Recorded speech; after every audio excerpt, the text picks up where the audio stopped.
এটা অবশ্যই আমরা মানি না, আপনারা দেখতেই পাচ্ছেন। কারণ বারবার যে রাকসু নির্বাচন পেছানোর অপরাজনীতি চলতেছে, এ নিয়ে 4 বার রাকসু নির্বাচন পেছানো হলো। তারা যদি রাকসু নির্বাচন দেওয়ার মানসিকতা তাদের না থাকে, তারা একবারেই বলুক যে আমরা রাকসু নির্বাচন দিব না। কিন্তু এভাবে বারবার পেছানোর অপরাজনীতি করার দরকার নাই। নায়াসিনামাইড ও স্যালিসাইলিক সমৃদ্ধ লিলি ফেস ওয়াশ যা ফেসের ডেড স্কিন সেল দূর করে দেয় দ্বিগুণ ফাস্টার ব্রাইটেনিং। ছাত্র দলকে বা যারা রাকসু বানচাল করতে চায় তাদেরকে প্রিভিলেজ দিতে গিয়ে যদি তারা রাকসু নির্বাচন বারবার পিছিয়ে এক সময় গিয়ে বলে যে আমরা রাকসু নির্বাচন এবার আর করবো না, সেই কথাটা আগেই বললে শিক্ষার্থীদের জন্য সুবিধা হয়। বারবার এভাবে তারা শিক্ষার্থীদের বিভ্রান্ত করতেছে।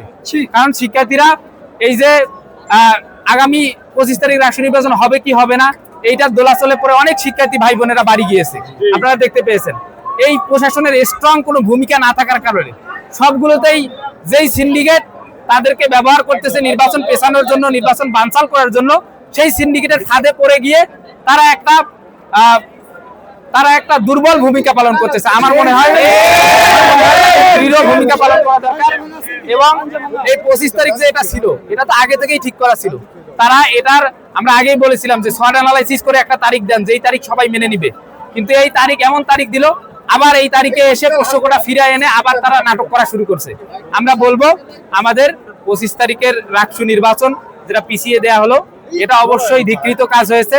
আমাদের কর্মসূচি, পরবর্তী কর্মসূচি আপনাদের জানিয়ে দেবো ইনশাআল্লাহ। একটু জানতে চাইবো যে 16 তারিখে যে নির্বাচনের তারিখ ঘোষণা করা হয়েছে, এই নির্বাচন কমিশনের অধীনে সেই যে নির্বাচন আপনারা অংশ নেবেন, জি হ্যাঁ, এই নির্বাচন কমিশনের অধীনে আপনারা 16 অক্টোবর নির্বাচনে যাবেন কিনা?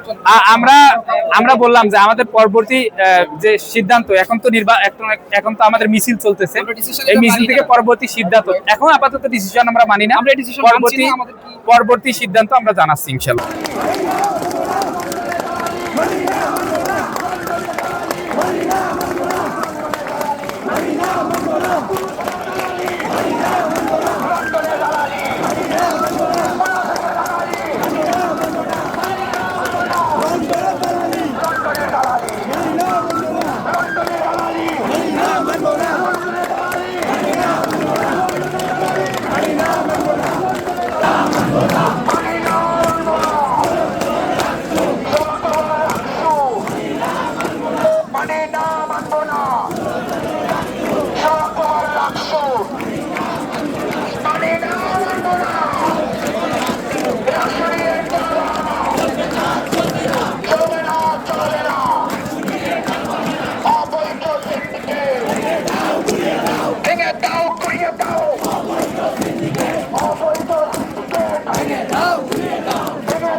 নায়াসিনামাইড ও স্যালিসাইলিক সমৃদ্ধ লিলি ফেস ওয়াশ যা ফেসের ডেড স্কিন সেল দূর করে দেয় দ্বিগুণ ফাস্টার ব্রাইটেনিং।